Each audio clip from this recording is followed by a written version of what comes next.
Ana umri huo, avunji nazi kwenye ugoko wala apigi msamba kwenye nguzo ya umeme. Ana umri huo Kajala. Acheni hivyo. Sasa Kajala ndani huja kuna apambane na kucha zake za miguu. Kucha kama kwa toza kuku akaongea Kajala, aende zake huko. Mtu asije kupaka tafasiri, aende zake huko. Achaneni na mshamba tu mmoja.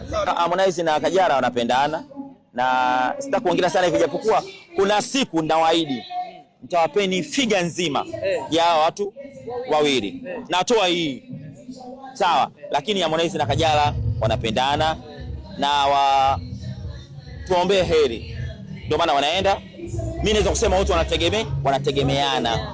Kwa sababu Kajala amtegemea Harmonize na Harmonize amtegemea Kajala. Huenda bondi yao imekuwa sababu ya kuwafanya wao wapo hapo. Ukiona Harmonize akichana na Kajala na Kajala akichana na Harmonize, hamna mtu ambaye ana trend. Wote wanapooza kama tia mgonjwa. Lakini wakisharudi kwa pamoja wanakuwa wanatengeneza kama vile wamekutana jana au leo. Kwa hiyo unakuta nyota zao zinafanya nini? Zinategemeana. Huyu anamtegemea huyu, anamtegemea huyu. Kwa hiyo unaweza kusema huyu samaki, huyu maji.